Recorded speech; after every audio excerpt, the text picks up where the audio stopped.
Hello. And Welcome to Chapter 4 of the Ultraviolet Catastrophe, a five-part miniseries brought to you by Standing Stones and Hearthside Enclave. Today we're playing Ocean Tides, a game of entanglements at sea by me. I'm not at all biased towards this game or anything like that. I just think it's neat. I'm August. You can find me on Twitter for the time being at Harpydora or on Tumblr at Strange Harpy. And my pronouns are they, them. Playing with me today, as always, we have, in alphabetical order, Danielle. Hi, I'm Danielle. I use she, or they pronouns, and you can find me on the internet at RedtailTalk90. We also have Dirk. Hello, I'm Dirk. I use they, he, and Phee pronouns. You can find me at PF Diva in most places, and also at Hope's Hearthpod. We have Jade. Hi, hello, I'm Jade. You can find me most places on the internet, including Blue Sky at Jade Oxford Rose. I'm in. I'm so cool. I'm not. I follow no one. I just wanted to make sure I have my handle there.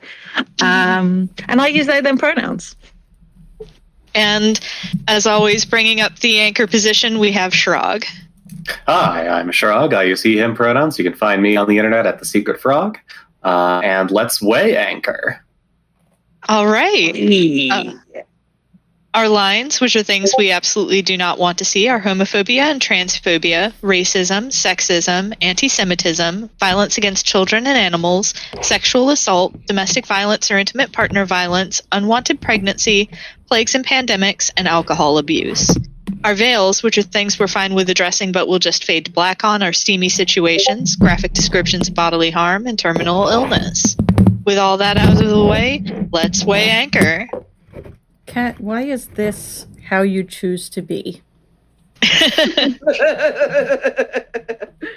As always, make better decisions, Kat. He's in the cone again, and he's making it our problem. Of course. So Ocean Tides is a hack of Firebrands by Vincent Baker. And unlike Firebrands, it doesn't have a specific setting predetermined. So we have to go through and do a little setup before we can get to playing. And one of the things that we have to do is we have to decide some aspects of our ocean. I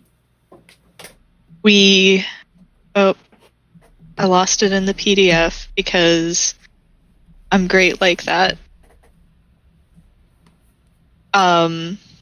We work together to determine some aspects of our sea and the aspects of our climate. So we can pick two descriptors for our ocean. The descriptors in the text are tumultuous, rolling, calm, deep, stormy, unpredictable, ancient, gentle, vast, uncharted, or we can come up with our own descriptors. I'm always here for uncharted or vast, but I am definitely Vast is good. I do like vast. Yeah. I always feel like vast is sort of an obvious thing because, ocean big, but I also like it. I like it as an indicator that there are a lot of different things that can happen in our ocean.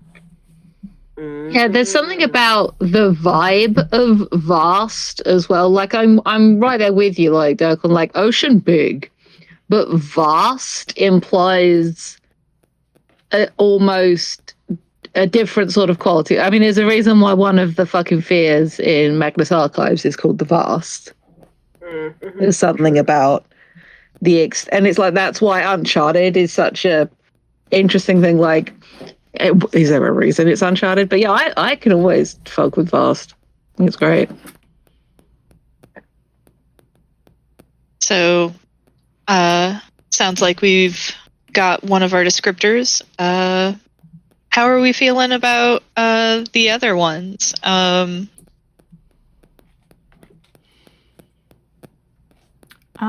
eyeing Ancient.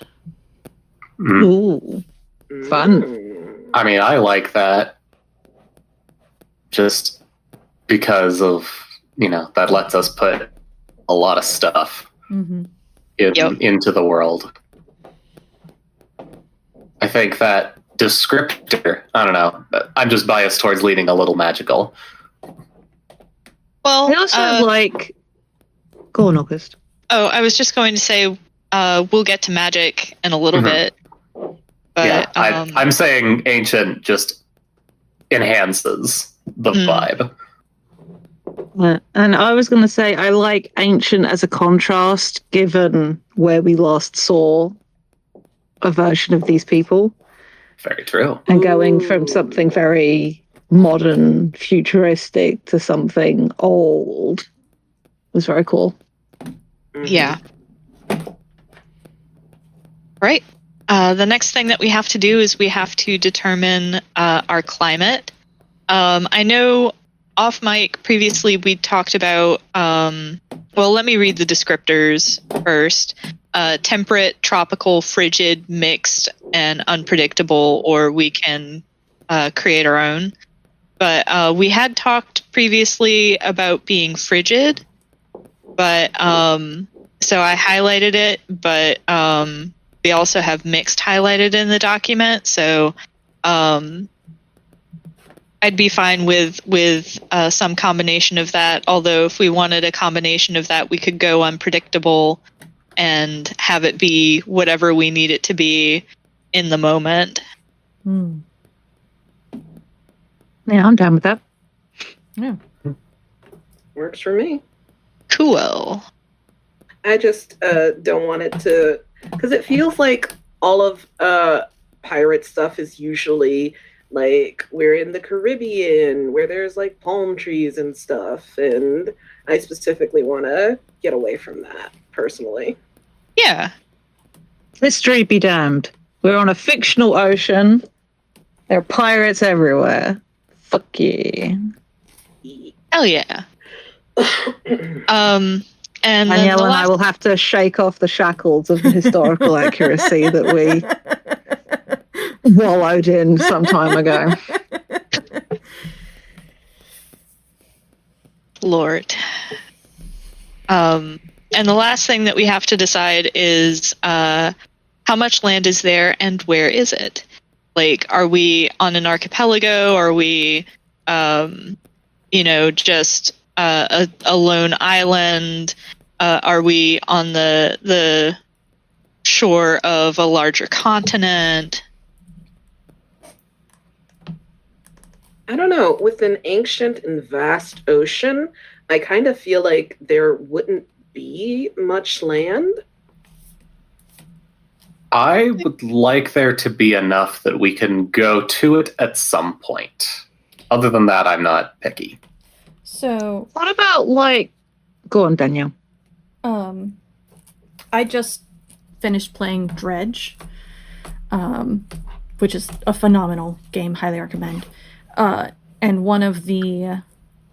Well, they have a couple of different settings, but all of them are primarily water-based with, small, tiny, really ports.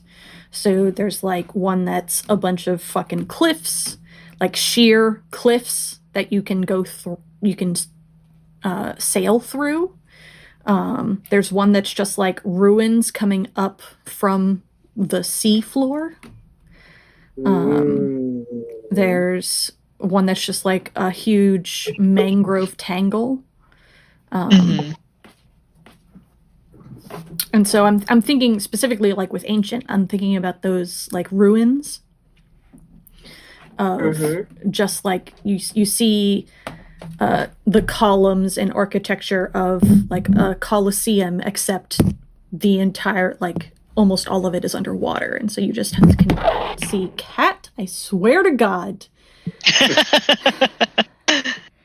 And you can only see the tops of it. Yeah, so that sounds like just kind of like a small smattering of ports that have taken hold wherever a little bit of something pokes up over the ocean. I like it.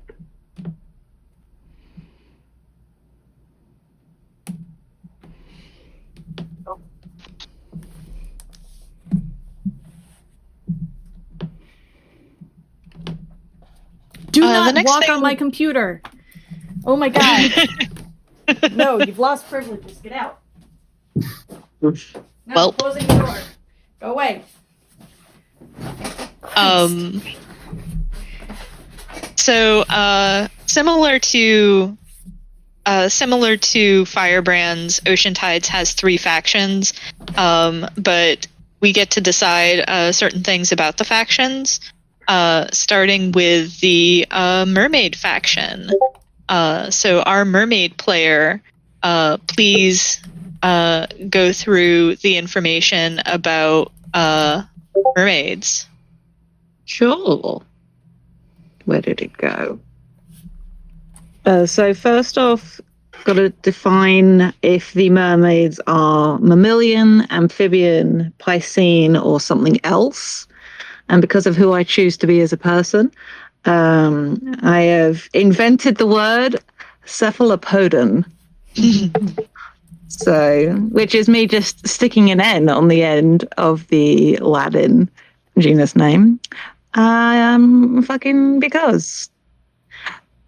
But for those who maybe don't know or think that's familiar, but I'm not sure, we're talking about like cephalopods, like nautilus and cuttlefish, and obviously octopi or octopuses. Both are correct, and squid. Tentacly friends, basically. They can take human form. We'll get onto that a little bit more with magic, but generally when you see one of these cephalopodon merfolk, it's a humanoid torso, but they come in sort of a variety of shapes evocative of like the mantle that you might see on various species. So you've got some that are very sort of like long with an almost like triangular shaped head. You've got some that are much more rounded, more like an octopus.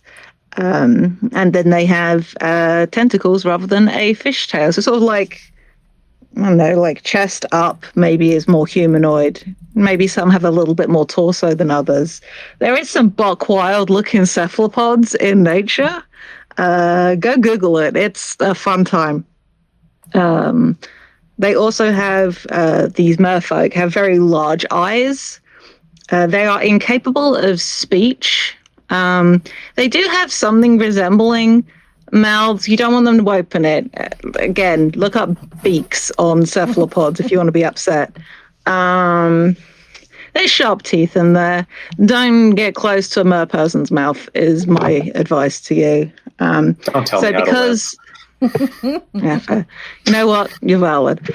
So their natural way of communication is telepathy or thought speak. If you may or may not be familiar with the Animorphs franchise, I think that's how it's pronounced. But while they do have something that at first glance would look like a mouth on a human, its only use is really for ingesting food. They communicate telepathically. They're a bit freaky looking, because I like monstrous merfolk.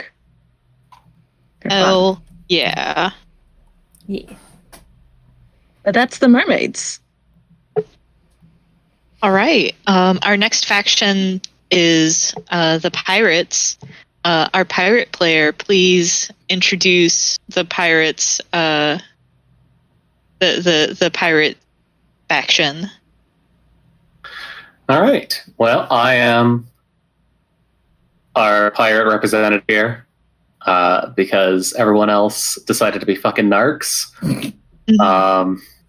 So I have to choose what drove you to piracy and pick one from we are outcasts from society, surviving the only way we can.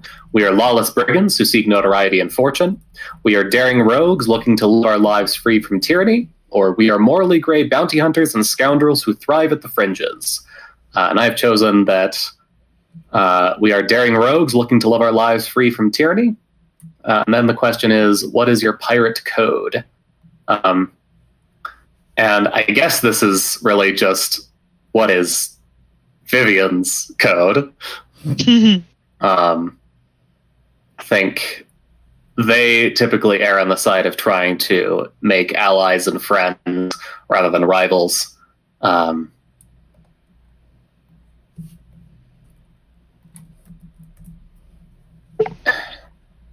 Okay. You know, using the existence outside of the law, not for necessarily personal gain, just there's a better life than is permissible within the normal structure of society. I'm libertarian. Don't insult me like this. No. Sorry, I've been watching a bunch of video essays recently. Check out John the Duncan's Shrek 2 is a radically queer movie, by the way. Great video essay. Very funny. Very... it's good shit. All right. And our last faction are naval officers.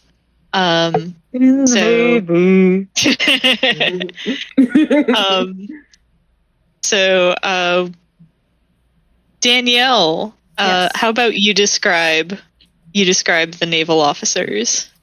Yeah, sure. So our naval officers,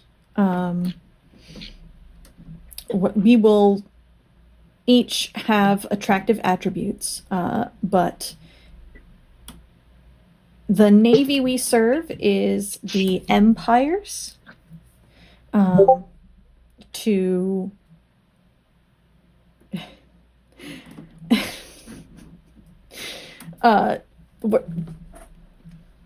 words hard. We're in the Empire's navy.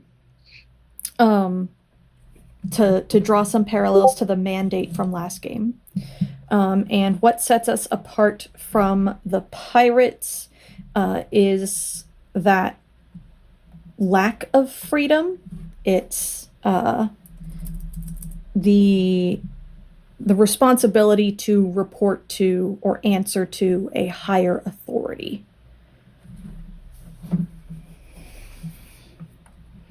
Right. And Danielle denying me the opportunity to giggle like a child on screen. How dare you change your words? We must answer to a higher authority. Bondage is really what sets us apart. Thank you. Oh God, I'm sorry. Does this make Tesrin Daddy? As Admiral Tesrin Daddy? I mean, He's been daddy. yeah. God. We're setting it. This is a Firebrand's hack. I feel like we need to instigate a certain amount of thirst in the conversation as we build the world, even if we're not going to lean fully into the romance between characters as we play. It's a thirsty game. All this water around, we can't drink it. If it's not at least a little bit horny, we're doing it wrong. Yep. Exactly. Yeah, this is the Firebrand's way. All right, and finally, magic. Magic exists in the world by necessity. Without it, mermaids would not be able to go on to land for short periods of time, nor would they be able to bring their human lovers underwater. However, we should decide what other types of magic exist in the world, if any. Who else has magic? Do pirates and does the Navy? I want magic. Yeah, based on who Marius is as a person, I feel like they definitely study magic. Going off of what we established in the Going Rogue game, would it make sense to say that the pirates might have some magic and the Navy covets magic? Ooh, yeah. Or maybe seek to control it. Like the magic is in the world, and the pirates want to utilize it, whereas the Empire is like, no, magic must be restricted. Only you got to have a license. You can't do magic unless you've studied. Magic is not for the lay folk. You got to get a degree. Yeah, like heavily controlled. I think I want to occupy the space of like magical realism. Kind of like in, say, Pirates of the Caribbean, where there are like hedge witches, and Calypso is a god of the ocean who's been trapped in the body of a woman, and so on and so forth. But it's not necessarily high fantasy magic. Yeah, like healing charms that actually do stuff, like souls that have a little bit of magic in. Yeah. Like, so, to a conversation Schrag and I were having while we were prepping, like a sea shanty that you sing while you work that actually does energize you, literally makes it easier to do the work. And based on this, I'm having a thought. So three of us are naval officers. Is it possible that having studied magic or having magical acumen makes you more likely to be higher up in the Navy? That absolutely makes sense, in the same way that, like, with the real world military, if you go in with a certain degree of qualification, you're more likely to be an officer as opposed to, like, lower down. It's a nice sort of reflection of how the OG Navy, just the British Navy has a fucking storied, ugly history, like many aspects of the British Empire. But like, you would have children, like 12-year-olds in the Navy, like as officers, purely because they've done their schooling and they're the children of rich, powerful men. Fuck wild, y'all.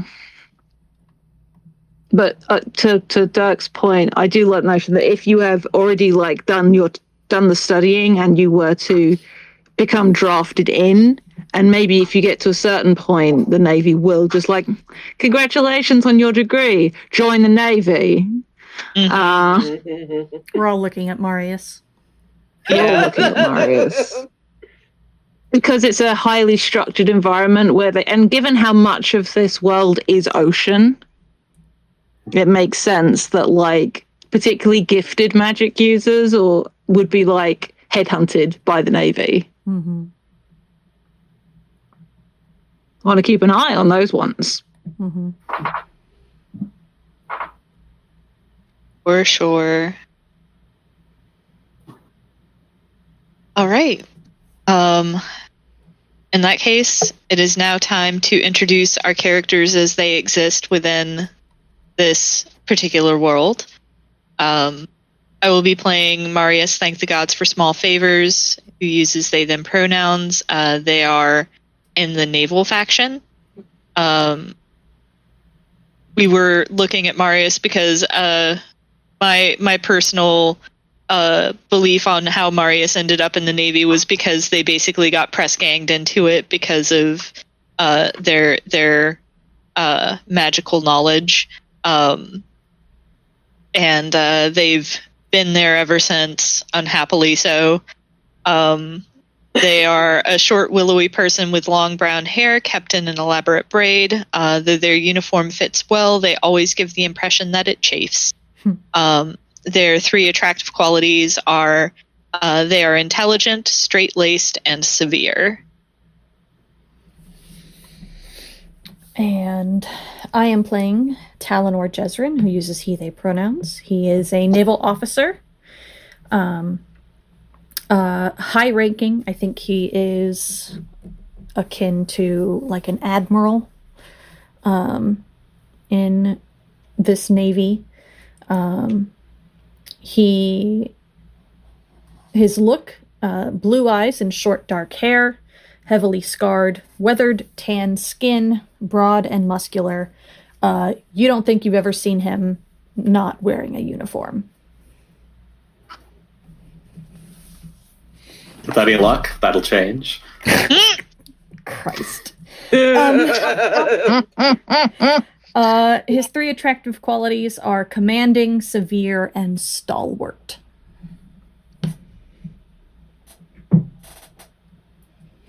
All right. Next is my turn. I'm playing Rebel Vanguard, Zezem. Rebel is also a naval officer in this particular universe for reasons. Their look is Mask of Center, Pacific Islander with curly dyed hair. It's probably not ostentatiously dyed, maybe like just a tiny bit of extra color. They are muscular and solid.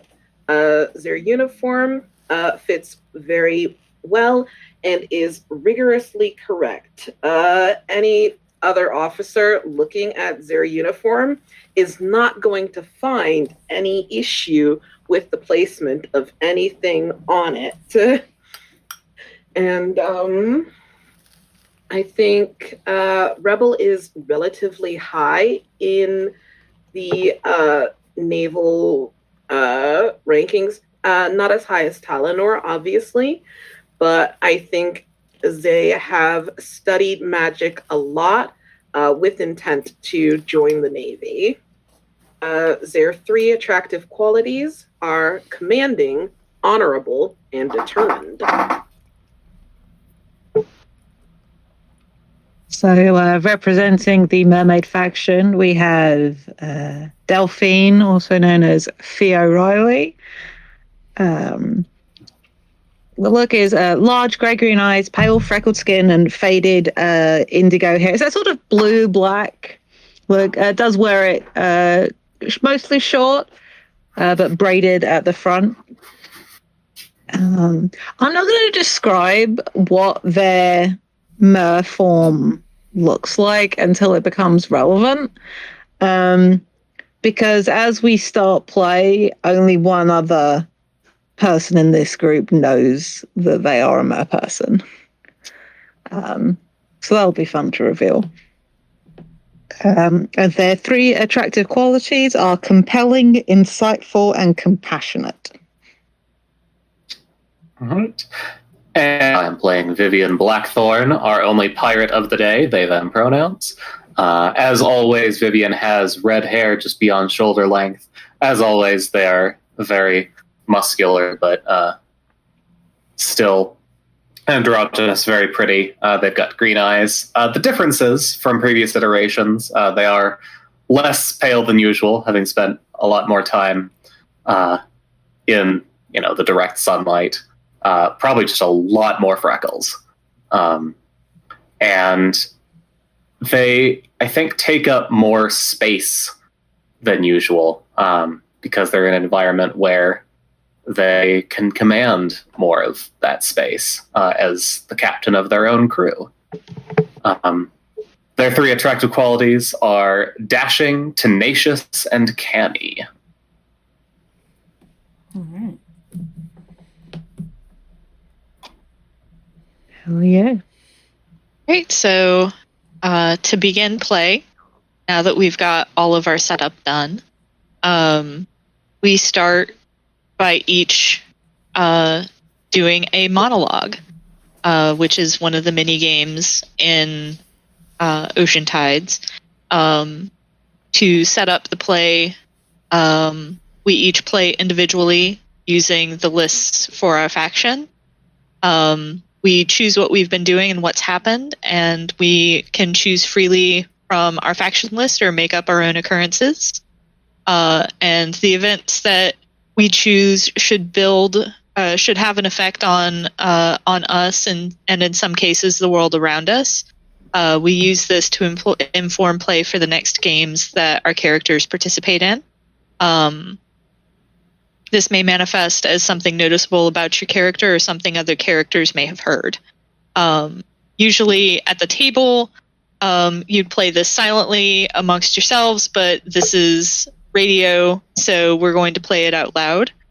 And let's start in reverse alphabetical order. Schrag, I'm going to put you on the spot. Okay. So yes, I'm going to choose from my list of pirate scenarios. So I am going to rewind us back a little bit from where we probably start when we jump into our current forms. So this is only the Vivien of this world. I believe that I encountered a rival ship in distress.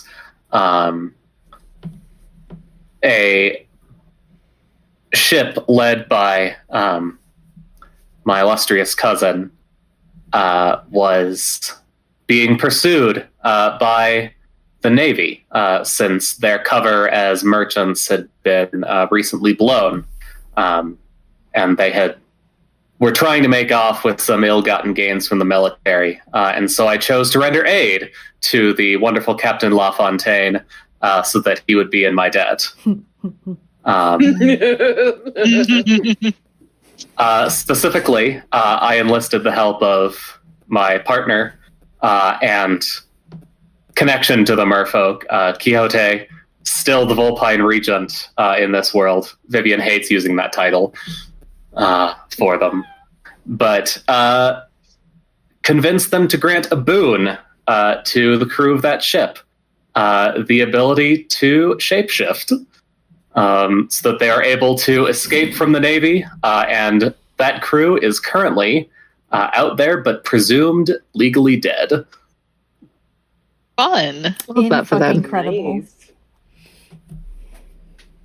You know, there are a finite number of redheads in the world. In the greater Standing Stones universe, we've decided they are all related. By adoption, if not by blood. Yeah. Shout out Or by to marriage. In the or case by of marriage, yeah. Quixote. Yeah, just a lot of redheads. Just a lot of fucking redheads. It's good shit. Oh yeah, reverse order. Yeah. I'm riffing a little on one of the prompts.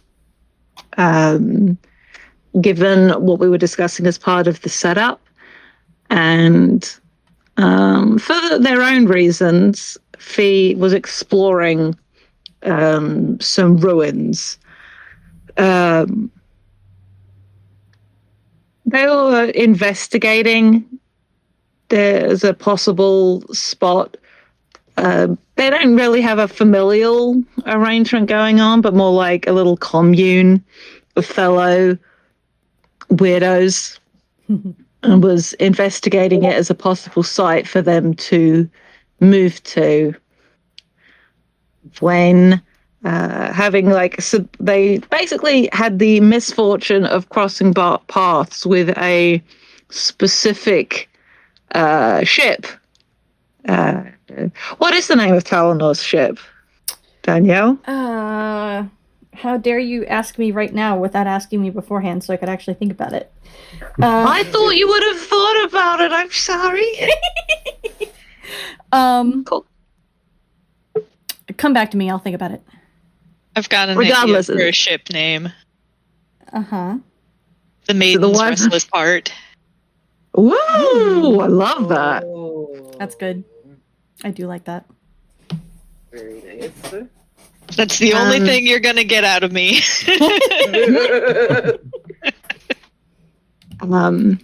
But yeah, and given their dress and their unwillingness to cooperate in answering questions, and would probably register to somebody who would know as having a deep aptitude for magic, was brought aboard and has been an involuntary guest on the Maiden's Restless Heart since.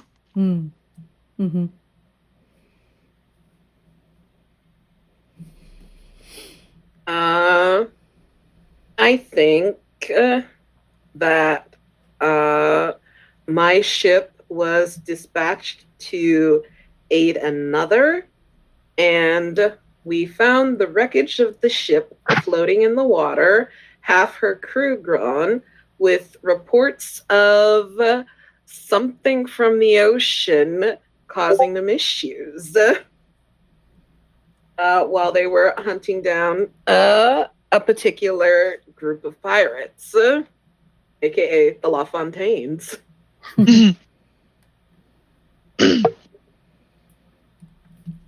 All right.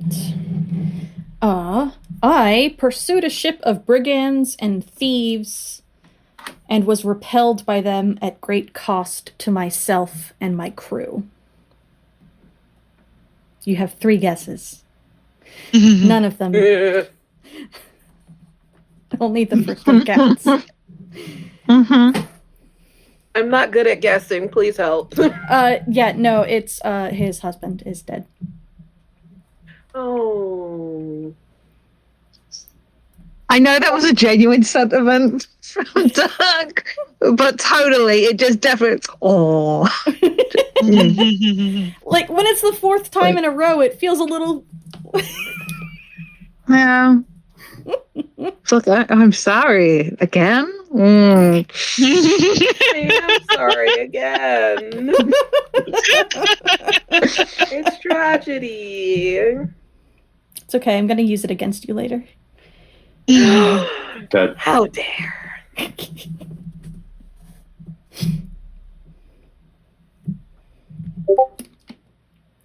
Oh, it's me. Mm-hmm. So, I was given orders from back home to find a legendary artifact to verify whether the legends are true and bring home this artifact that could hold potential magical power. And it has eluded me. I have not been able to find this artifact. I'm trying to think of a name because I don't know that Marius is on Talanor's ship. Mm-hmm. Have all of their leads been like red herrings, or have they just not been able to find any leads, or just hitting a lot of dead ends? I think they're just hitting a lot of dead ends, and part of that is just because they can't do the sweet talking necessary to get locals to open up. Mm-hmm, and so they're just getting rebuffed and confounded, and they're not able to track it down using soft skills. So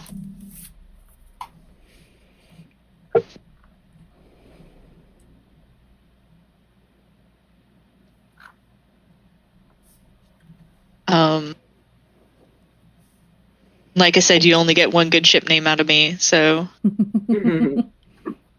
Yeah, I've been trying to think of a ship name for a rebel ship, and I am coming up with Zip. Ooh, how about the Mongoose's Tail? Ooh, nice. What? Ship names aren't necessarily okay, so anytime I've seen a ship name, it's been relatively reasonable or like grandiose, and then like I've seen ship names that are just like completely off the wall. Yeah.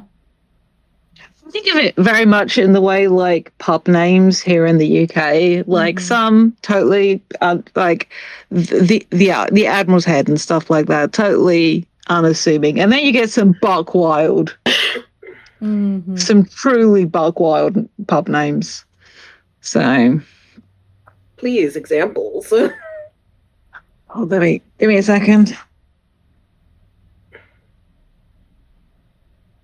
Actually, no. It's going to be Tail, Tale, not Tail. All right. The Moon Underwater. There's a pub called My Father's Mustache. There's one called John the Unicorn. There is one called the Pyrotechnist's Arms. There is a pub called the Bucket of Blood in Cornwall. So, one called the Case is Altered. It's very fun. Also, shout out to an actual pub based inside a renovated job centre. So you can literally say you're going down the job centre, which I don't know, in the UK, job centre is when you're unemployed, you have to go to have like your meetings for like job seekers and things like that. Mm-hmm. They're meant to help you find work. Mm-hmm. Shout out to the Moon Underwater, though. That's a great pub name. Oh, yeah. Ooh, that's lovely. There's no reason it can't also be a ship name. How about the artifact is called the Universal Veil? Ooh, love that. Ooh, that's very nice.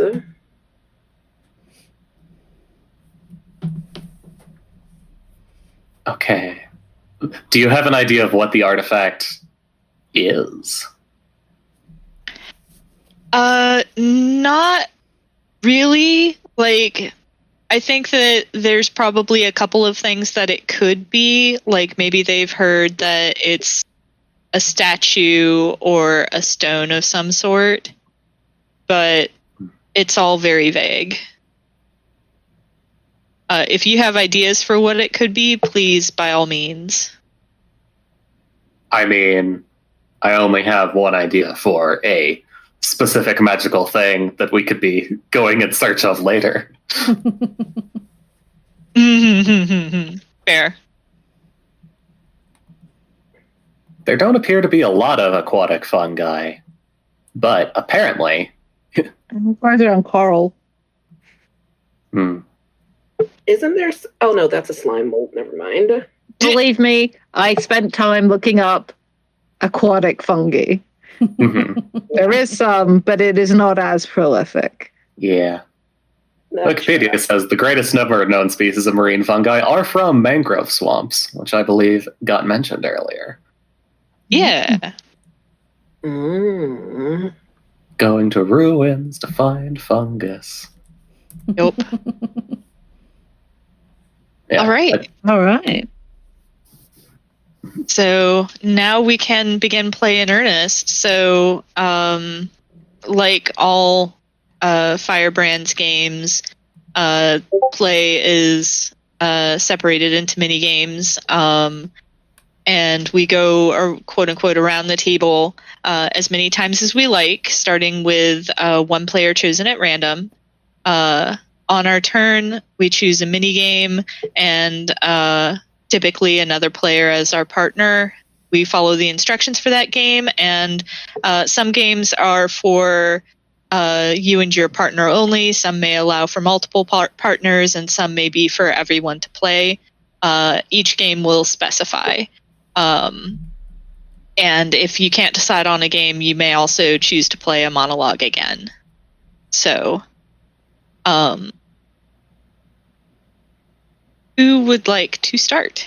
Does anybody have a particularly strong desire at the moment? I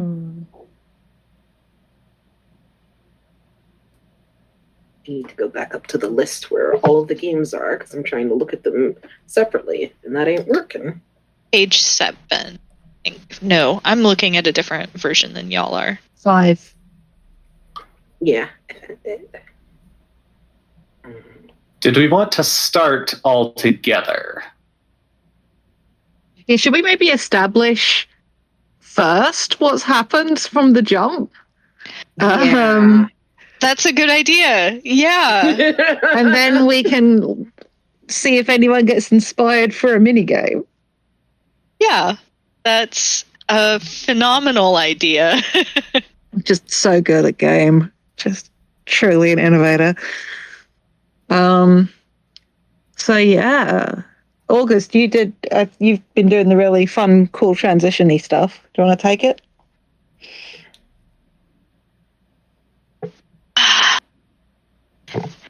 I think Danielle was the one who did it last time, But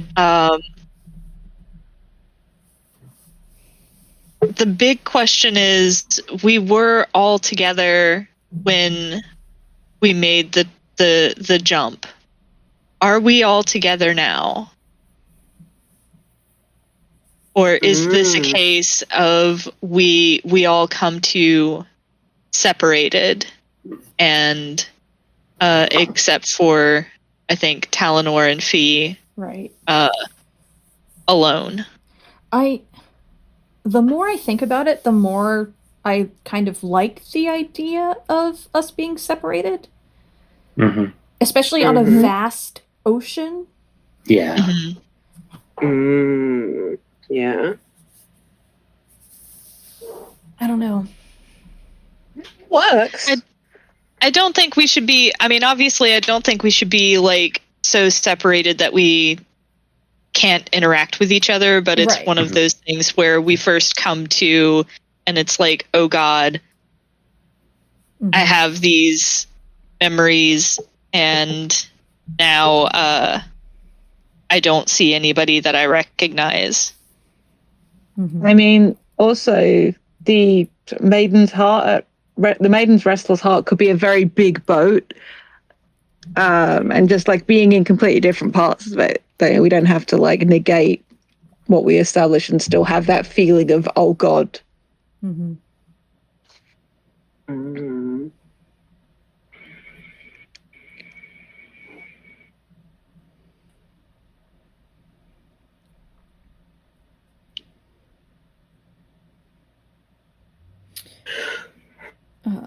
Or something as simple as we're separated on different ships, but we are within, like, I don't know, a day or so of port.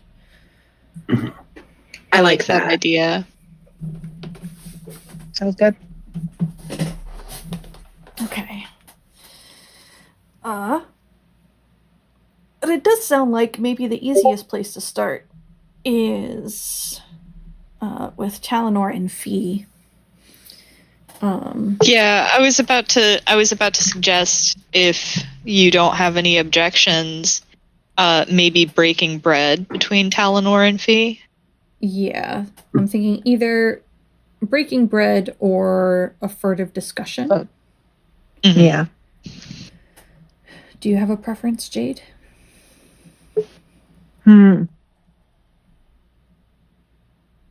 I think it's much of the same as far as Phee is concerned. I think it's more like the societal expectations on Talanor right now and how you want to flavor him approaching this.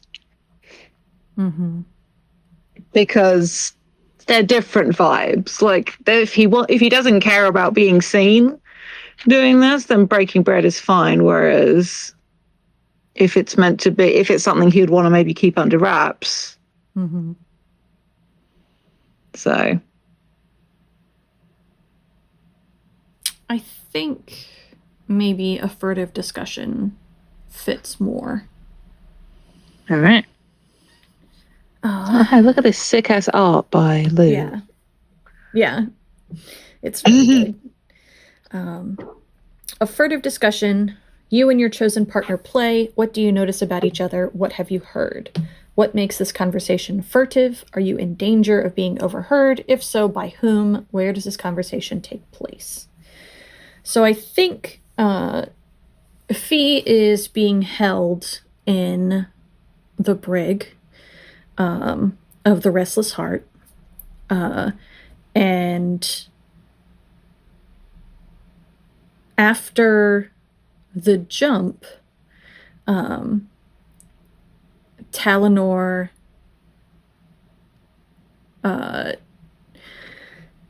comes like almost stumbling down from the top deck and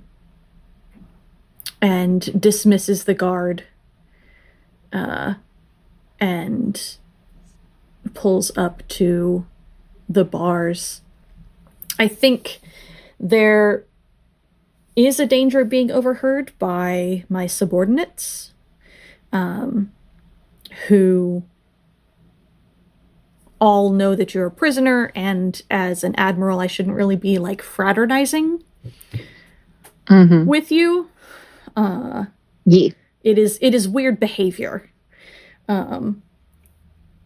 And I think there might even be other prisoners in this brig. We have like a few cells. And so I have to be quiet for that reason as well. What you notice about Talanor is that it looks like he hasn't shaved in a few days, which is different from usual. Usually he's clean shaven and like very well kept. But right now he is less so. Like if you didn't know any better, you might think he was drunk. And what you have heard about him is that he lost his partner on a raid of another ship, and since then has been full tilt, no holds barred, no mercy, been hunting down every single pirate ship he can get his hands on, and like no quarter given. So, you know, that's fucked up. Yeah. What you would notice about Phee in that moment, or in the moment you find them, is the clothes that they have on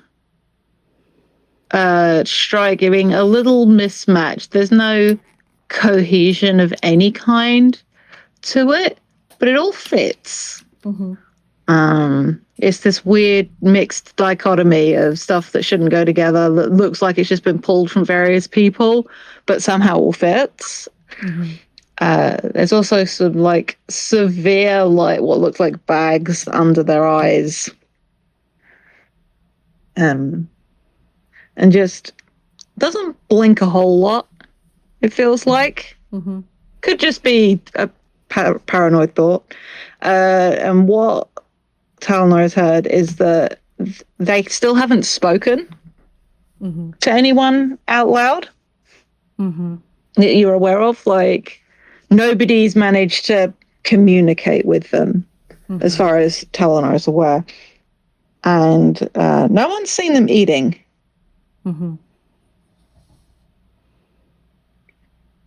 Okay.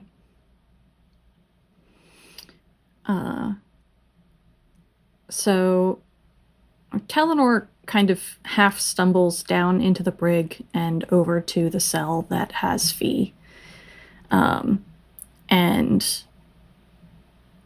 he grips the bars and leans forward. He's squinting. It's dim down here. And he whispers, "Phee, are you awake?" Eyes sort of open. They're sort of like sat on the little crappy little hammock or cot or whatever is in there as a sleeping platform. Opens their eyes to look at you, and there is recognition there. And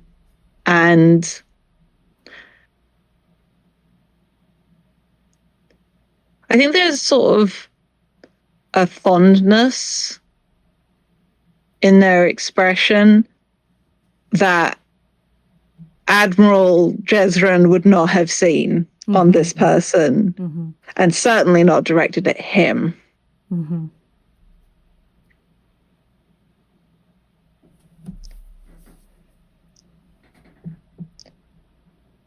They definitely look like they're not having an easy time, but it's not like hitting them the same way it's hitting Talanor. Mm-hmm.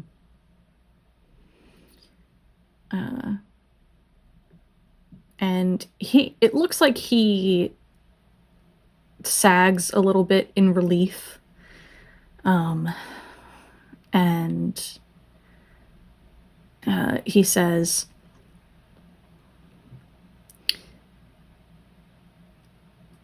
"Oh, thank goodness. You really had us worried back there."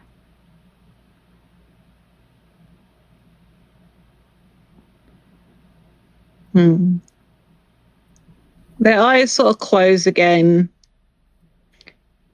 and you feel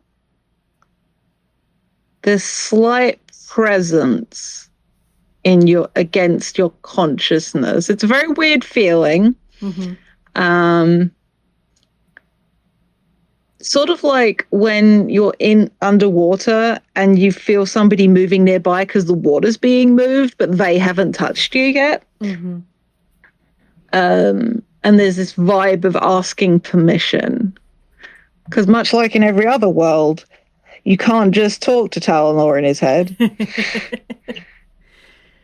I think this shield is not something that Admiral Jezrin would have been familiar with. But Talanor, having lived in multiple bodies that all have some variation of this ability, I think kind of slowly takes down those mental shields in a very... It's not practiced, it's very careful. Yeah.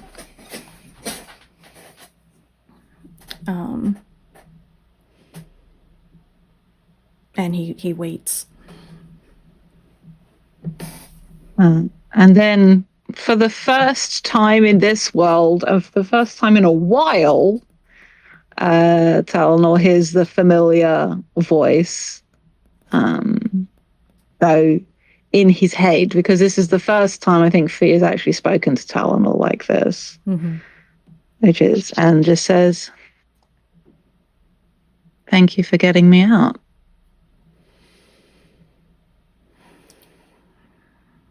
Yeah, well, that was what we had to do. Whatever the... And he pauses and straightens up. And his shields are down. So you get him thinking, oh fuck, where's Marius? And like running through the memories of this Talanor in order to figure out if they know Marius and where Marius would be, quickly realizing that it's not on this ship, wherever it is, or at least not anywhere nearby. And there's a panic rising in Talanor, and then he like gets an idea and like opens up the officer's vest to check his torso. And you get a flashbulb memory of him on that getaway ship right before we jumped, with several bullet wounds. And they're not present now. And he says, "Well, I hope that's good news."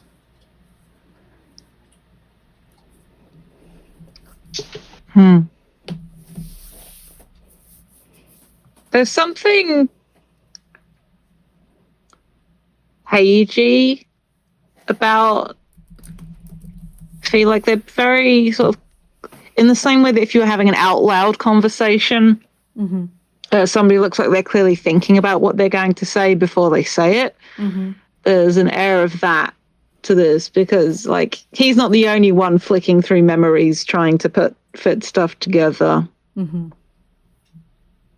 And Phee says, I think we're near land. I saw Marius not long before this ship found me. They were exploring. They didn't find what they were looking for. So they're fine, I think. But we should try and find the others. I don't know Rebel here. Vivien, on the other hand, and just smirks.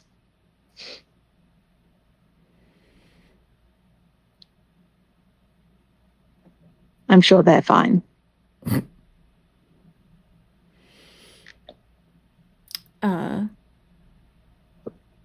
Talanor kind of just like nods slowly, rebuttons his officer coat, and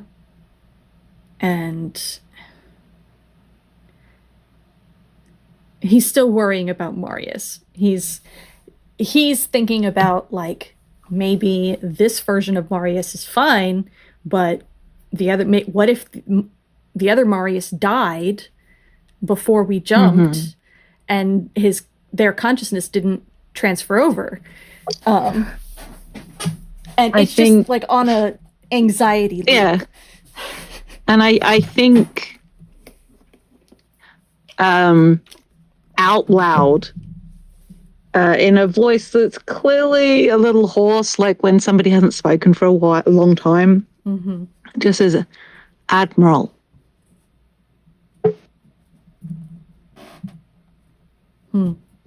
And then in your head, they were still with us before I could feel them. Even asleep, I could feel them. Okay. Well, I should, I need to roll a coin. Where's the dice channel? Roll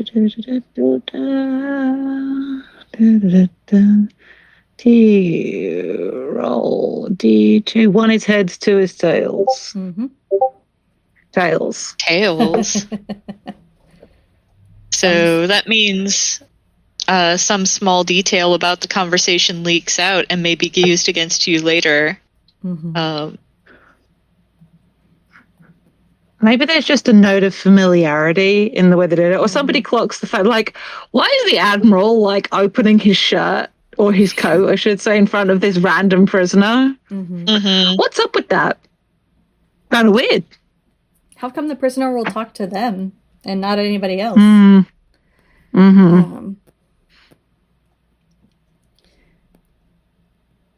I think, especially given Talanor's sort of full tilt, no quarter given vibe, that there seems to be this moment of connection between him and this person who people assume is a pirate, to be clear.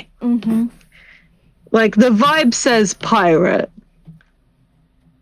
If only for the I ain't fucking talking to you to come back with a Warren energy. And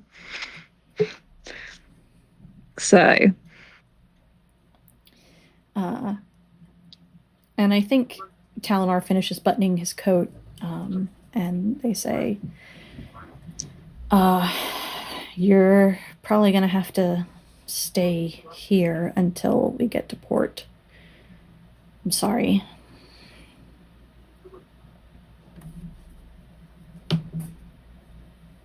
Right in your head. If I was in a hurry to leave, I would have already gone.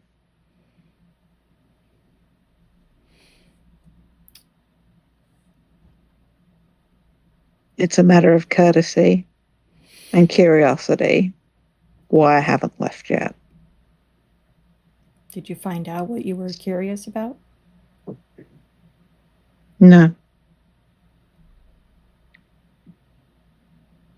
But traveling on board a ship is safer than traveling by oneself. Hmm. And this asks less questions.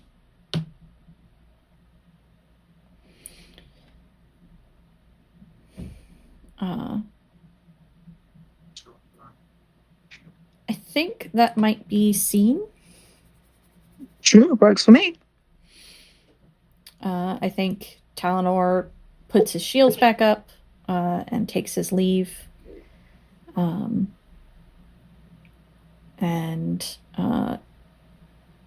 figures out what their heading is and adjusts it to go by port for... he makes up a reason. They need XYZ supply, you know. Mm-hmm.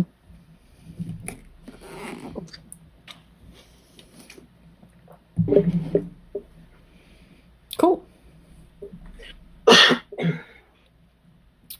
Play continues until all parties have left the conversation or decide the conversation is ended. This means something important about your conversation. Well, no, we already we haven't thrown details, so that doesn't apply. Yeah, that doesn't apply. Just the small details. That's weird details.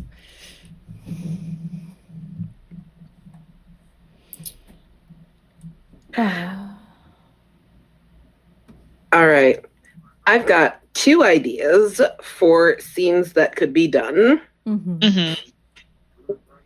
So, first idea is a chase with Vivien, because that has a lot of plausible deniability. Mm-hmm. The second is a tryst with Marius, because, like, obviously it wouldn't really be a tryst, but it's an excuse for Rebel and Marius to talk. And frankly, they haven't really had a chance to do that, and I want them to. Mm-hmm.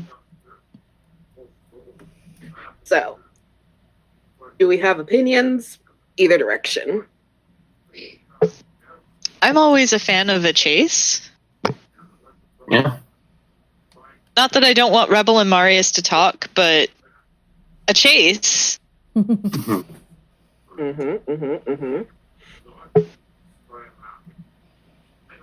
You are very valid. How do you feel about it, Schrag? I'm down to be in a chase. Yeah. So, obviously, I feel like Rebel ship, which I have named Manikos Center, and I think it is Rebel ship chasing Vivien ship. Hey, here's a question. What is Vivien's ship named?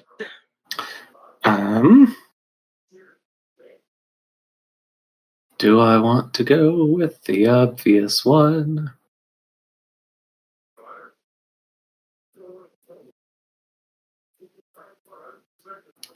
No, I do not. Now I need to look up some words real quick. Ooh. Okay. Sorry, I'm looking up cool color names. Don't mind me. Oh no, you're so valid.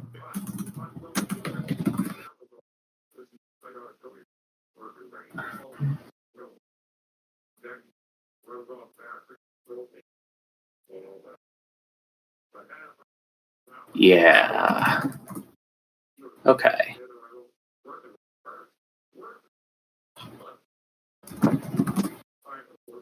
Yes, we're going to go with the Auburn Axe. That is pretty darn gay.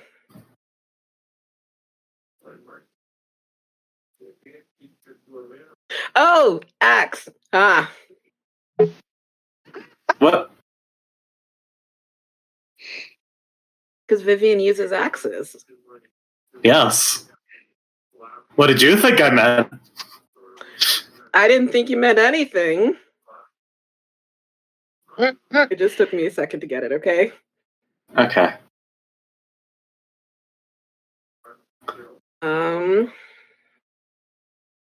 But yeah. So, a chase. Mm-hmm. Setting up, you and your chosen partner play. Determine which of you is the quarry and which of you is the hunter. What do you notice about each other? What have you heard? How did the hunter come to be chasing the quarry? Where is the chase taking place? So this is a ship chase. Mm-hmm. And I think what Vivien has heard about Rebel is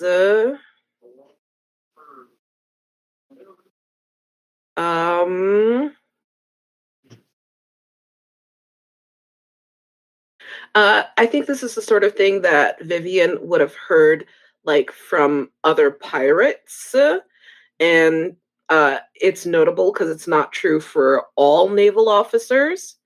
But if you extract a promise from a rebel, that promise gets kept. So, and I think what you notice about Rebel, I don't know. Can we see each other from these ships or from these distances, do you think? I like the idea that we will have opportunities too. Okay. But, I mean, we're chasing each other on different ships. So probably not, like, consistently. Yeah. Well, when Vivien does have a chance to see Rebel, they will notice that I'm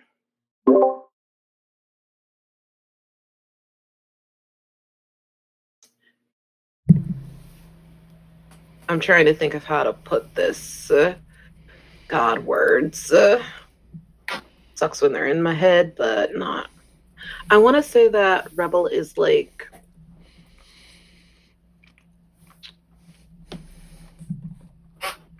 determined, but not angry, which is anger might be expected, because Rebel ship just recently rescued the refugees from the ship that got destroyed chasing after the La Fontaines. So anger would make sense, but is not present. So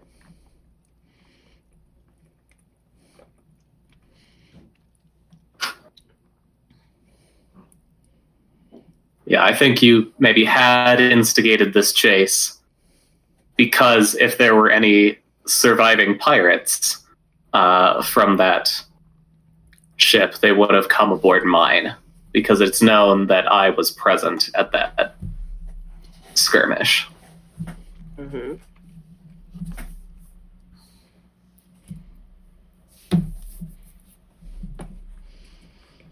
It really sounds like I'm going to be the quarry here. Oh, I thought I said that. You also need to say like what Rebel. Well, you've sort of just said what Rebel has heard about Vivien, but what they would see on you. Sorry, Zay would see on you. What does he notice?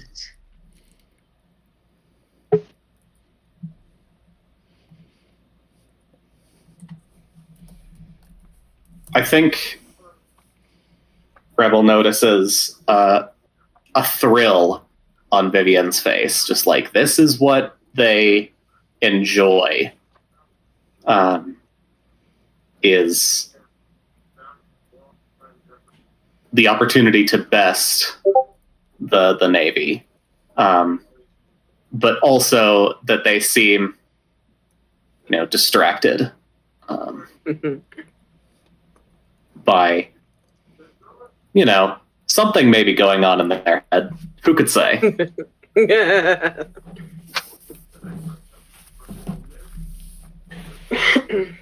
Okay.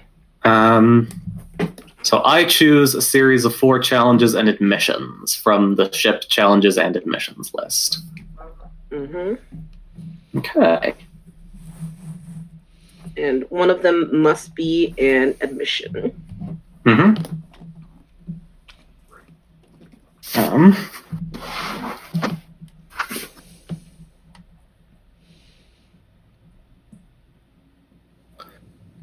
I'm going to start with, I lead you through rocky waters. Follow me if you dare, but throw. On tails, you nearly founder on the rocks. I gain a coin. Alrighty. I will roll a 1d2.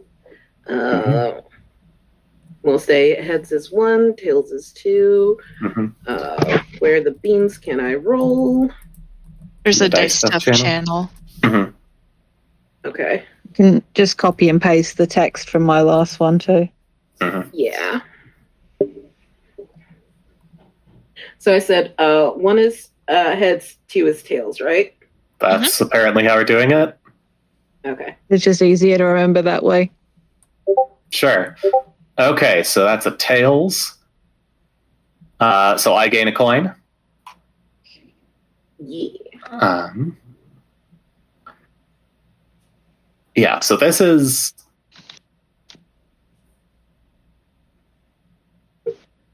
I mean, I think I do want to narrate these a little bit here. Because it's just fun. Absolutely. Yeah, I think this start is Vivien acting on their current world's instincts. Like, okay, I can fuck this ship up if I go this way. But maybe being a little hesitant. But yeah, they are able to sail through. And yeah, Rebel is not as familiar with these waters. Yeah, and I think part of it is that Rebel is also leaning on this world's instincts, and this world's instincts in this case are not as good.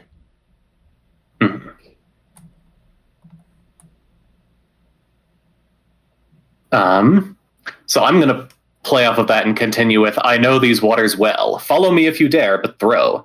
On tails, you're plunging heedless into danger, and I need not choose any admissions during the chase, after all. Alrighty.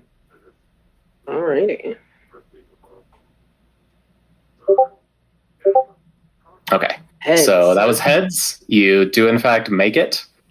Yeah, this rebel is, or this rebel's crew at least, are good sailors, as it turns out.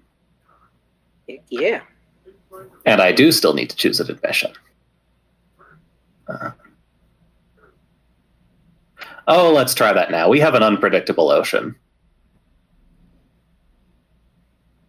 Or, we have unpredictable climate, rather. So the weather turns foul, and I must navigate with care. Throw. On heads, you're able to stay the course. Gain 2 coins. Jesus. Okay, so that's a tails. So you do not gain 2 coins.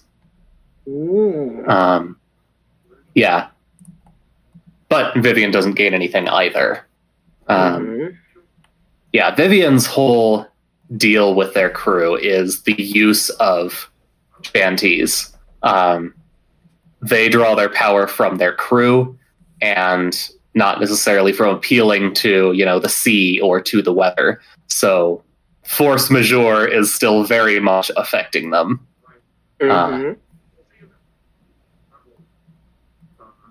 And I think,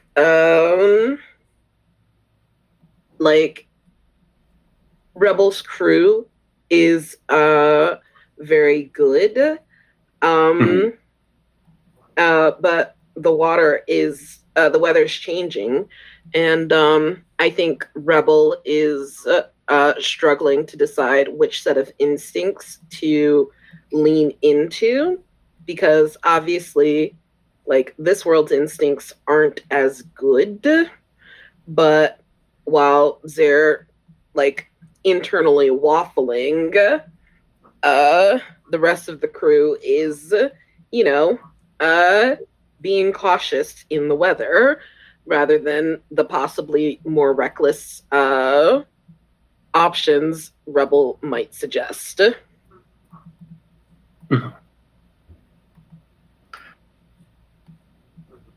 Very good. I think I know what I want my last challenge to be. I should not have made that admission, the third one, because now if I choose a challenge, you can't get more coins than me.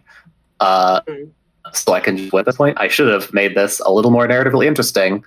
I am great at games and running narratives. I do still want to choose this challenge, though, because I think it is either way a good option for giving like a little pause for Rebel and Vivien to have a moment where they're able to like see and hear each other across the across the water. So I sail dangerously close to a sandbar. Follow me if you dare, but throw. On tails, you must give the sandbar wide berth or else run aground. I gain a coin.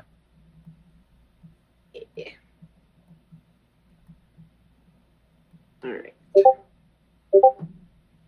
Okay. So you must either give the sandbar wide berth or else run aground. Which does Rebel choose to do?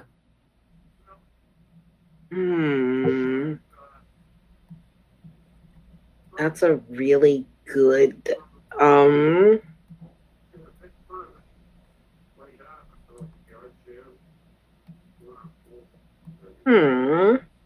I think it possibly depends on Vivien a little bit, because you mentioned that we might be able to see each other at this point.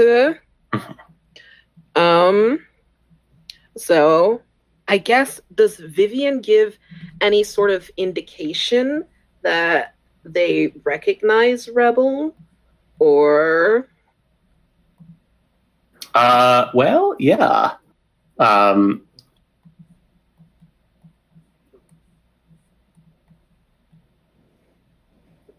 As soon as they clock that you are running the ship, their eyes have been focused on you.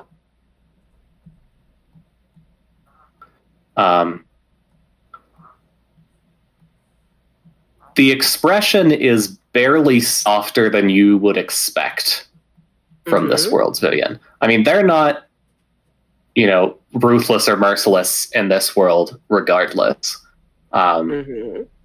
But there's clearly a large part of them that, even though they recognize you, still sees you as an opponent.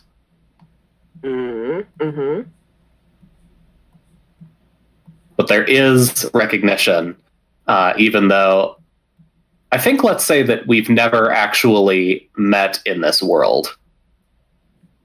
Okay. I think Vivien doesn't make a habit of getting to know a lot of the officers, although has been trying to get to know Marius.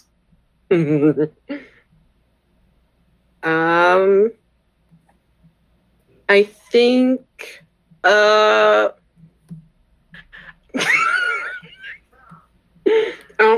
shit. 1 second.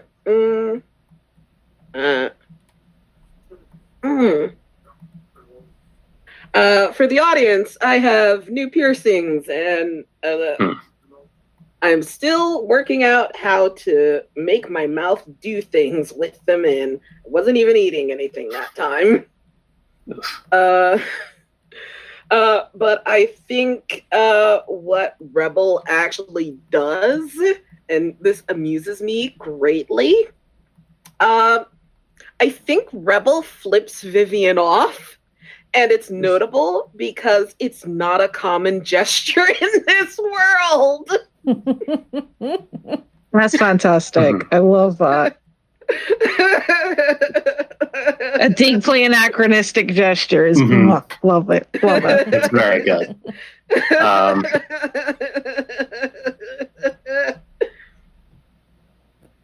But yeah, do I manage to trick you into running aground, or do you just go around the sandbar?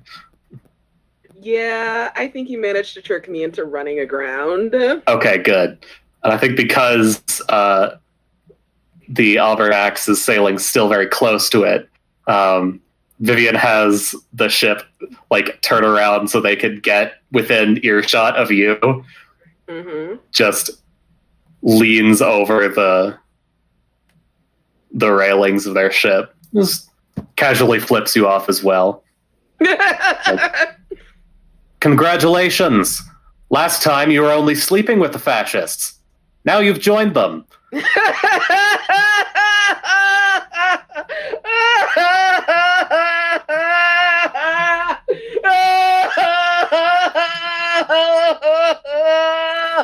You've murdered Dirk.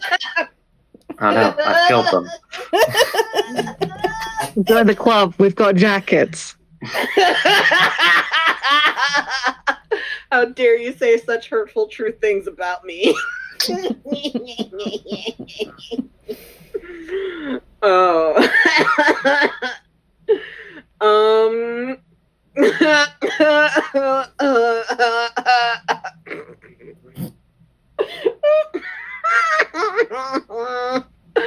Oh my god. Broken their brain. Rebel just falls apart laughing and has no idea why.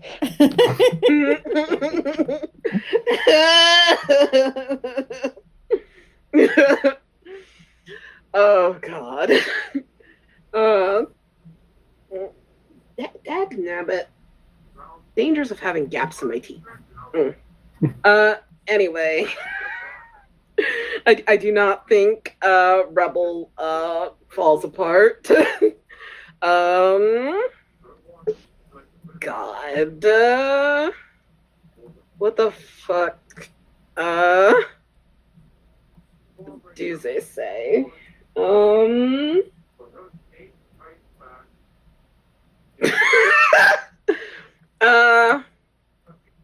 I think they just say something to the effect of, well, shit, things were going so well.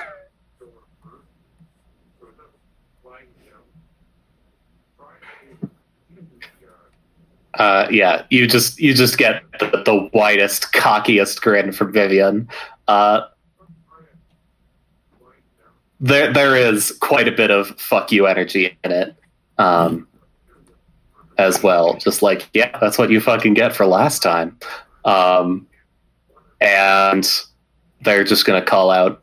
They're not on this ship, by the way. The pirates you were chasing. Yeah, they're not with me. Chasing ghosts, sweetheart. Turn it around, and the Albernax escapes.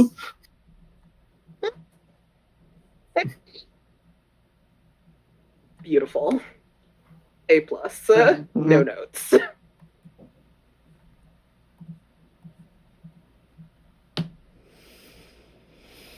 Hell yeah.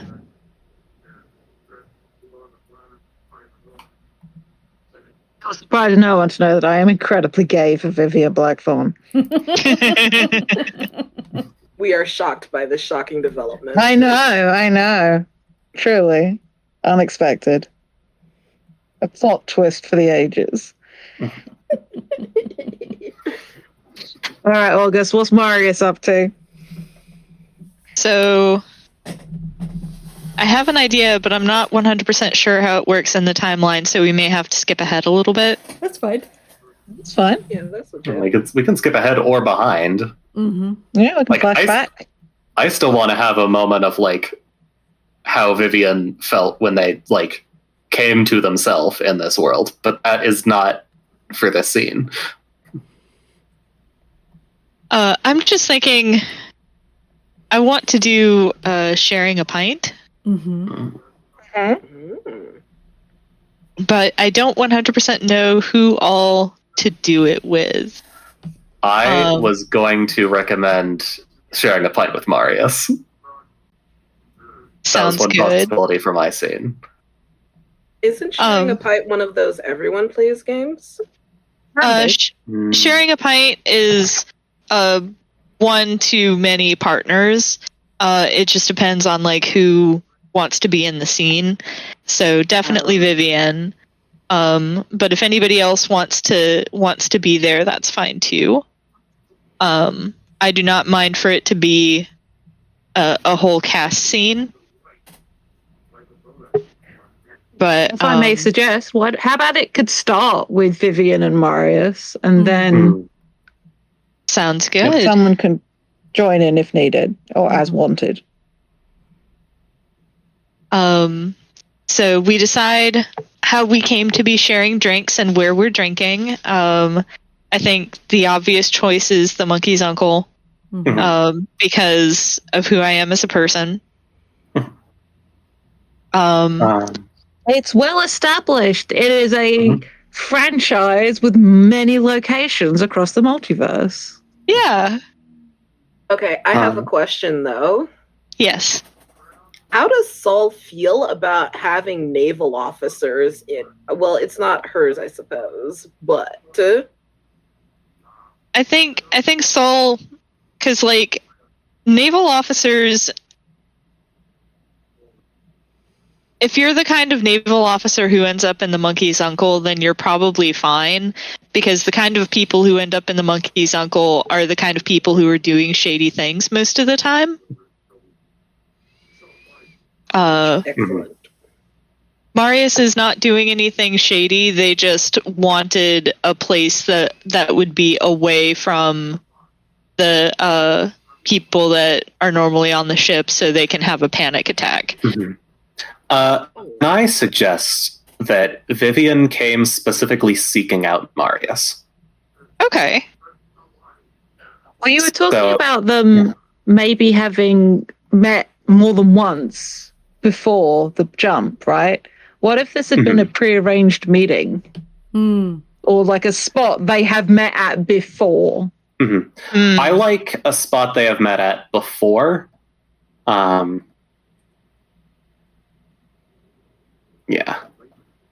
That sounds good to me. I don't know if this was necessarily prearranged, but it is somewhere that Vivien had a very good instinct that if they're going to be somewhere where they can be found, it's going to be here.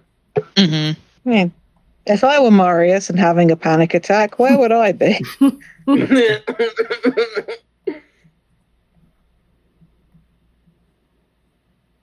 Great, sounds good. What do we notice about each other?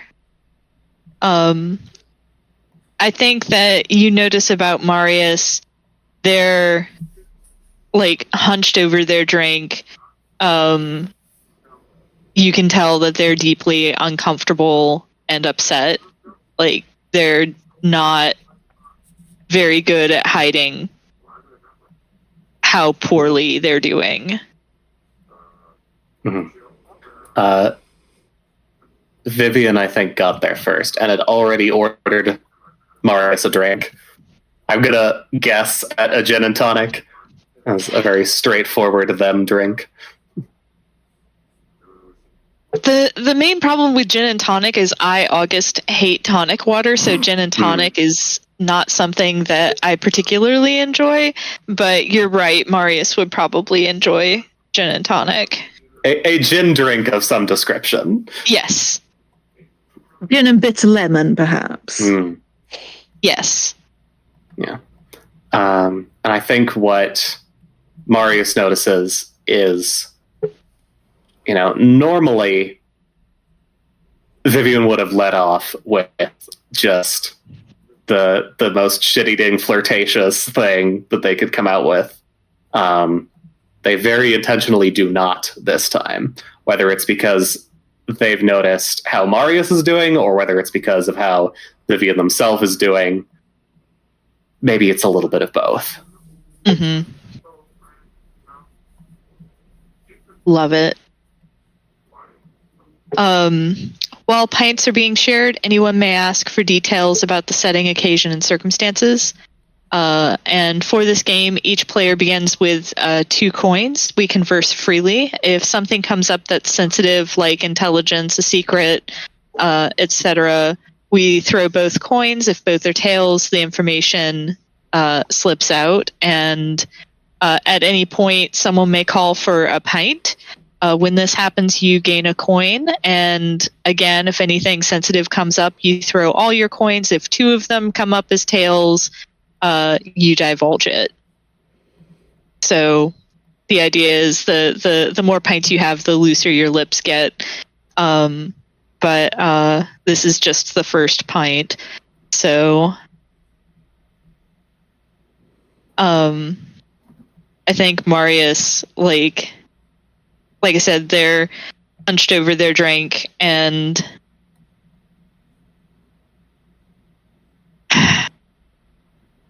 I think I'm going to go ahead and throw my first 2 coins, because that'll determine like how Marius approaches the beginning of the conversation. Totally fair.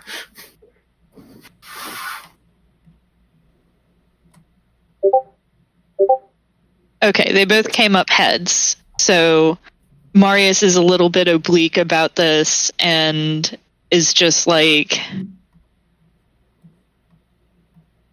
well, I appreciate the cordial greeting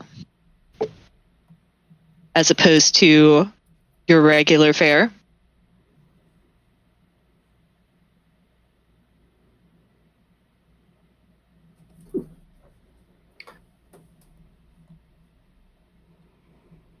Occasionally, I can take a hint that someone isn't in the mood. My regular routine can be a lot.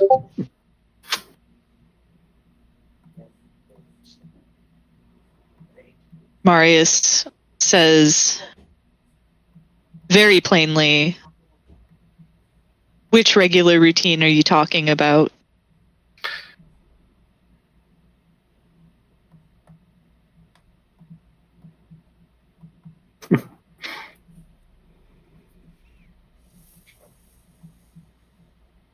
None of them are that dissimilar. You can see Marius's... Sorry, go ahead. No, you go. At that, you can see Marius's shoulders visibly relax.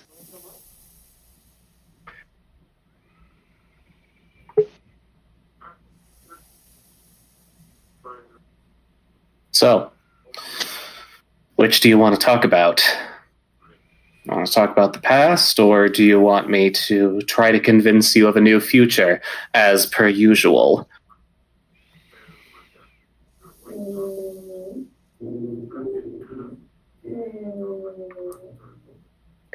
Okay. Marius. That noise is coming from upstairs, but I hope it isn't coming over too strong. No, it's just like a distant whale sound. Yeah. I assumed it was Arrow just making noises somewhere at Danielle's place. It had that vibe. So Sounds like an instrument. Arrow is very musically inclined. Incredibly talented pupper. Mm-hmm. Absolutely.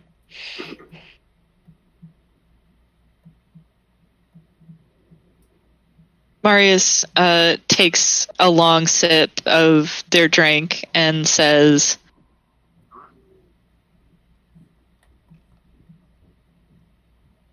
I'm not sure how much of a future I have here, but I am interested in a future elsewhere if we can manage it.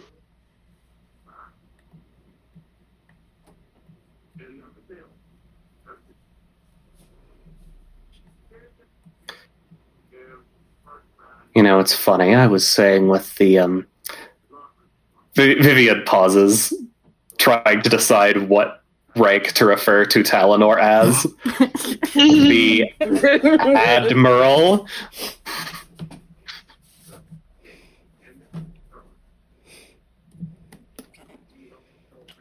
I believe we have a future in all of these worlds, whether we get to know it or not.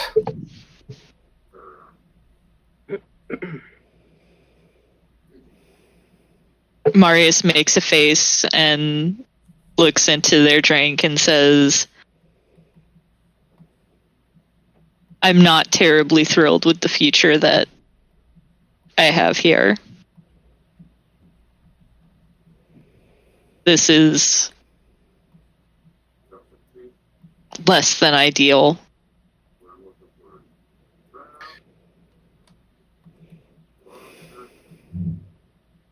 Well,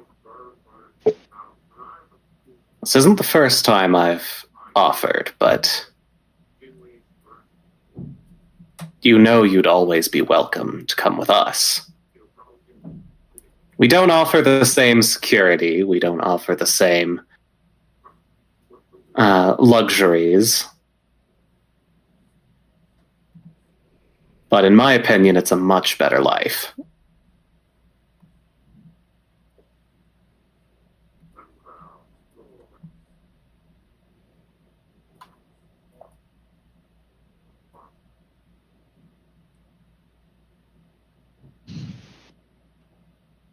Marius downs the rest of their drink, and I think that this is possibly like the quickest that Vivien's ever seen them complete a round, and they flag down the barkeep and get another round.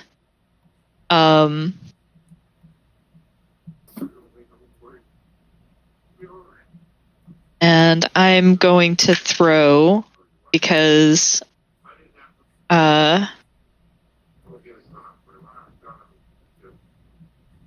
3D3, 3D2. I'm going to throw because that will determine what Marius says next, and two of them are tails. Very fun. Yes. So Show your Marius. whole ass. Yes.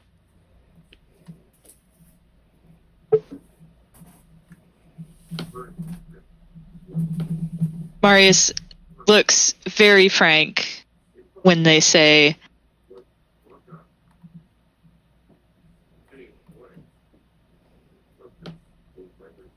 if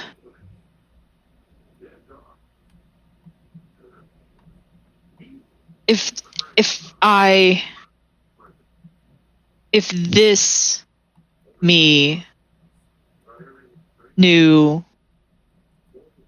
that I could get away with it,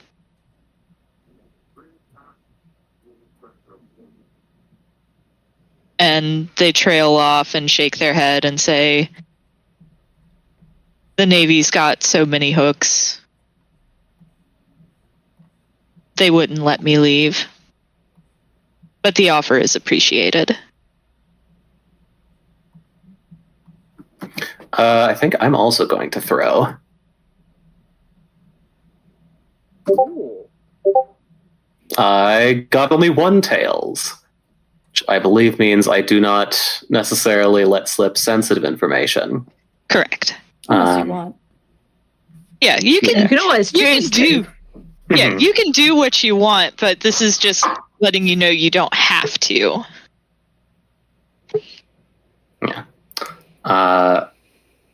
Marius gets a very, very warm grin, just like, I don't care how many hooks they have in you. If someone wants out, I am going to get them out. And there's not a damn thing that Talanor or any of their flunkies can do about it.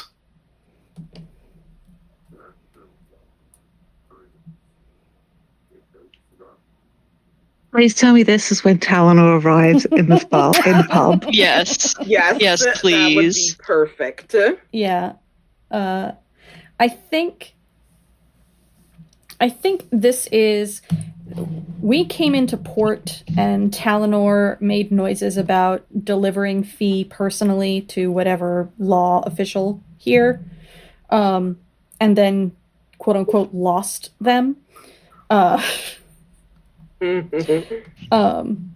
And probably with something about like, let's rendezvous after at this place or something like that. Sure. And he gets here first. But he walks in the door. I think there's a bit of a hush that goes over the bar. Because I think a lot of people know who he is and also his current reputation.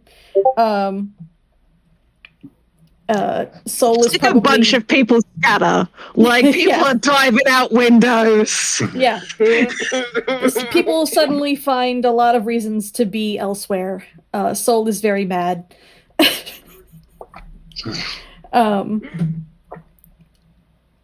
And he scans the bar and sees Marius and Vivien and visibly relaxes. And then, as if something occurs to him, tenses back up again, walks over and like stands next to the table, puts a couple fingers on it. Is the seat taken? You actually see the opposite reaction from Vivien. They tense up when Talanor walks in. Mm-hmm. And it takes them a bit to relax. They shake their head. May I sit?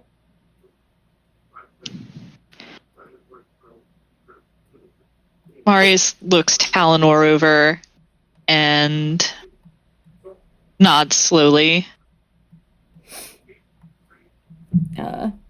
He sits down.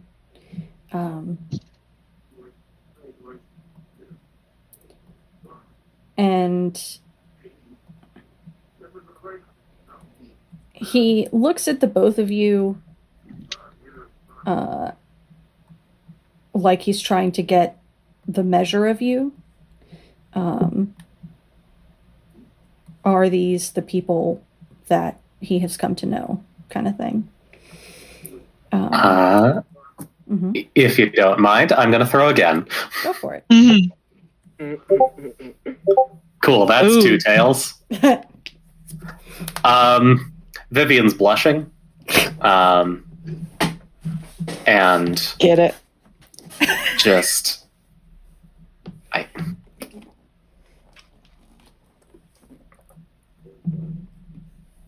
I didn't expect you to come here. I wanted to find you on my own terms. But you're here now. And I think just by default, that answers Talanor's questions, because I think Vivien has avoided direct encounters with the Admiral in this world thus far. Mm-hmm, mm-hmm. He gives a little nod and looks at Marius. I'm glad to see that you are at least physically well, Professor.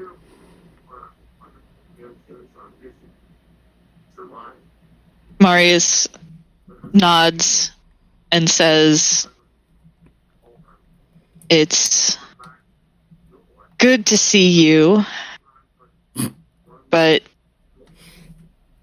we appear to be missing 2 of our number." Well, one of those is my fault.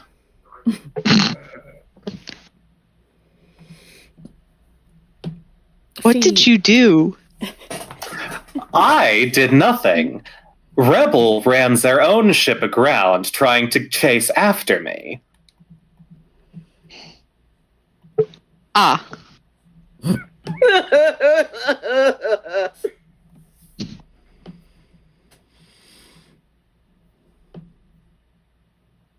Phee is hopefully on their way. They're conscious. Good. Good.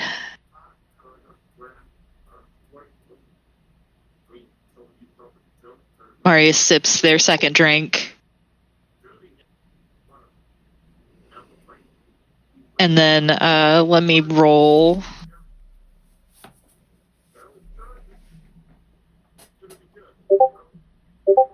Man, All Oh, tails. buddy. All tails. Marius can't hold their liquor. This is like fucking Tortuga Monkey's uncle level of gin, to be fair. Yes. So Marius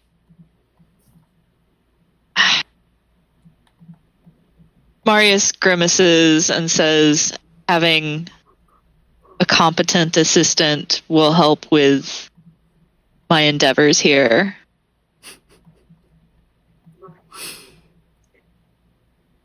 I think you, Marius, just get a voice in your head at that point going, I'm not an assistant anymore.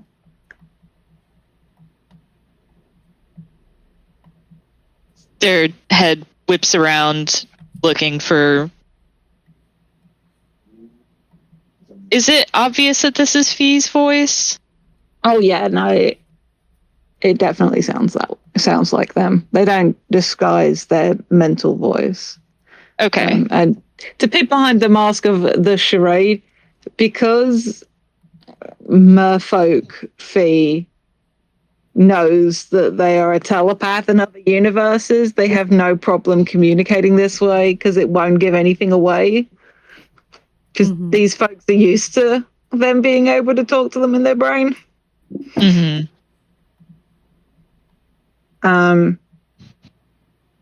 And from not the same door, I can imagine this place has more than one exit. It's a pirate bar. We'll just stroll in through another entrance and sidle up to the table.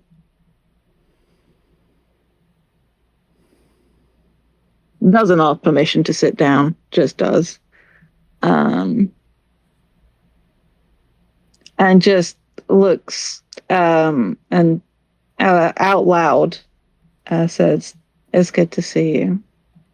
To Marius. And to Vivien says, haven't seen you in a bit, Blackthorn. Yeah, and if it continued that way, your cousin was about to cause some trouble. Cousin's a bit of a exaggeration. You bring out the best in them. And the worst. And everything else. Okay.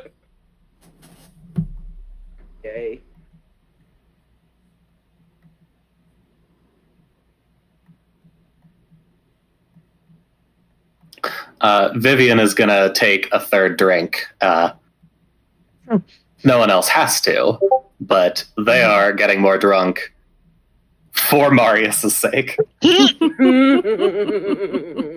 And Phee asks, and how's your cousin?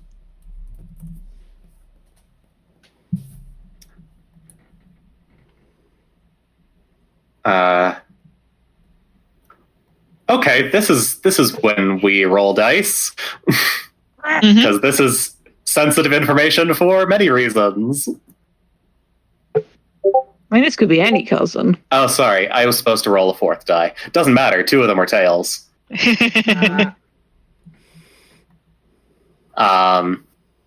So yeah, they do not remember in time that Benny is supposed to be dead.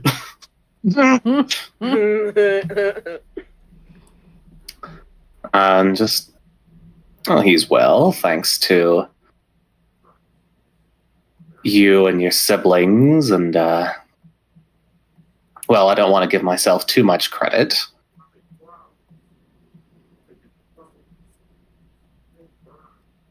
He just sort of gives a little nod of acknowledgement. I'm glad to hear it. It's a good crew. A lot of potential. Beat. Oh, God damn it. You could stop drinking.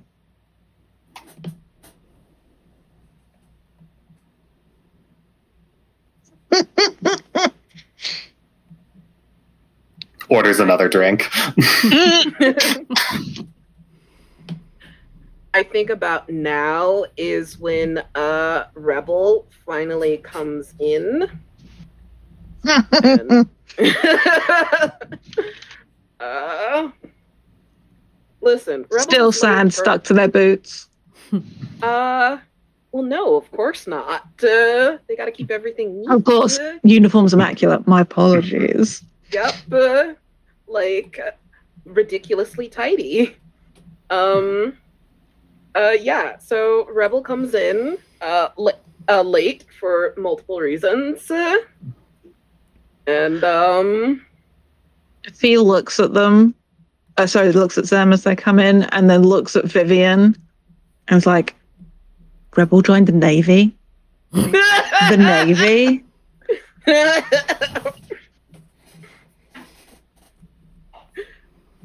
Talanor and Marius would know. Rebel's doing really well, actually.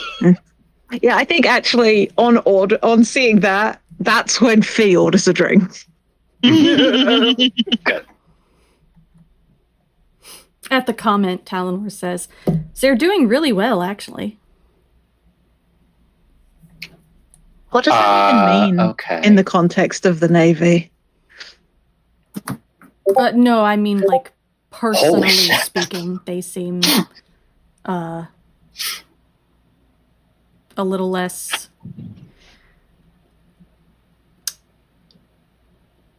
haunted. So I rolled 5. I threw 5 coins, only managed to get 1 tails. So Vivien doesn't say something that's going to hurt multiple people. That's a shame. Yeah. I tried. It's all good. Can't choose to fail. I'm aware. I'm going to honor these 5 coins. Okay, fair enough. I think. Oh, another famous pirate. They're more like guidelines anyway. Yeah, I think Rebel goes to the bar, orders something, and when they get to the table, I think they like grab a chair from another table, pull up to sit nearer to Talanor, and whatever they've got smells like goddamn rocket fuel. Talanor wrinkles their nose but doesn't say anything.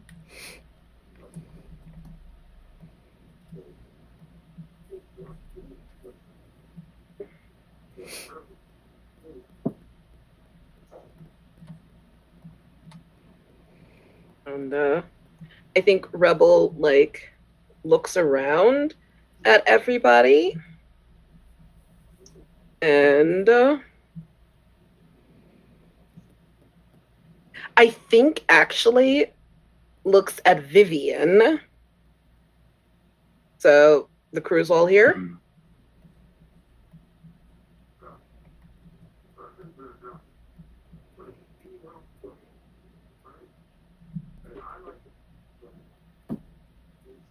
Well, you're on your first drink. You're more likely to be the one to be able to count at the moment. I'm seeing at least 5, so I would say so, yeah.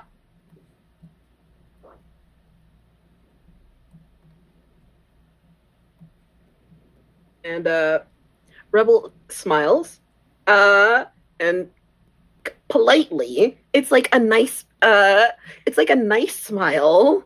It's very bizarre on multiple levels. And takes a drink.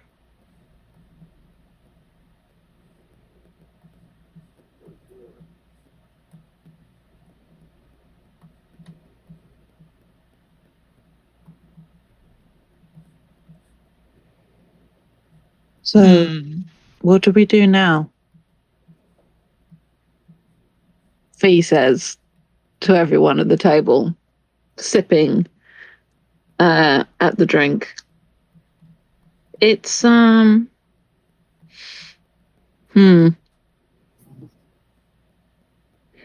It's basically a Bloody Mary. Are they drinking?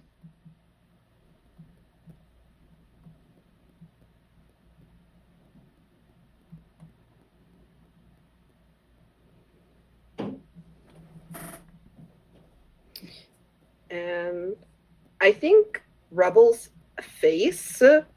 Oh, actually, let me throw before I say anything. You are not on 5 dice. No, you're at 2. Yeah. Yeah. However, great job. Great job. That's 2 tails. Love to see it. That can happen with 2 coins.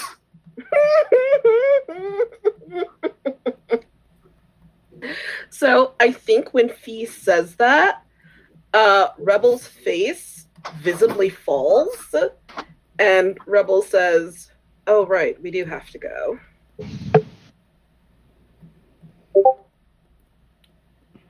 You know that the you for here will continue. These lives don't stop because we are visited by the ghosts of ourselves from other worlds.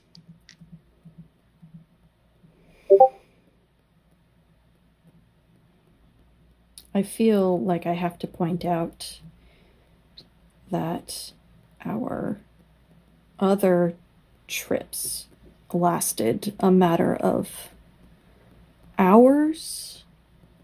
I'm not really sure how long we spent in the house, but I feel not more than a day. And we've been here for... He takes out a pocket watch and checks the time. 96 hours. So, it would be remiss of me not to float the possibility that our journeys are over.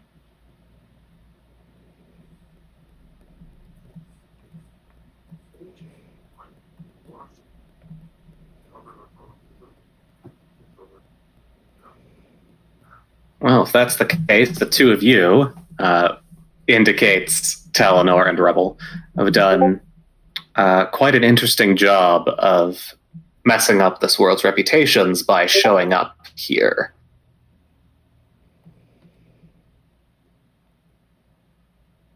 Rebel holds up a finger. In my defense, I was actually looking for Talanor. No, Rebel would say I was actually looking for the Admiral. I'm not particularly interested in preserving the reputation of the man that I was a few days ago.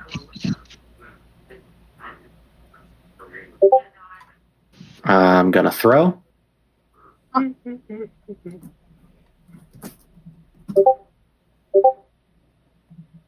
Nice, nice. Mm-hmm.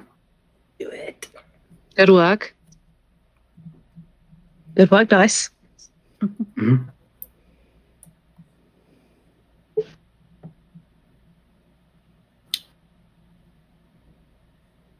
That means a lot. It's good to know that you're still in there. His expression darkens, but he doesn't say anything. He just kind of like gives a tight nod.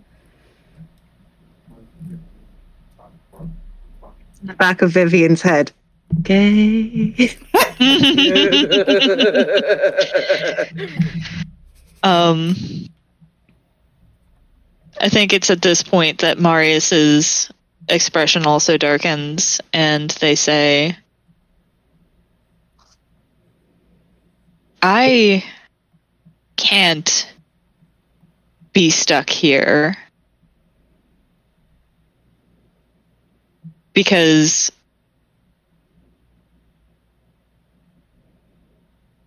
if I am, that means I have to deal with everything that has been put upon the person I once was. You know, the Auburn Axe is a very big ship.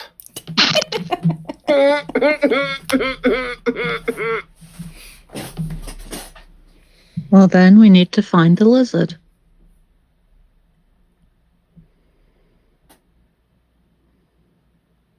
So they tilt their head slightly. Oh, he got big.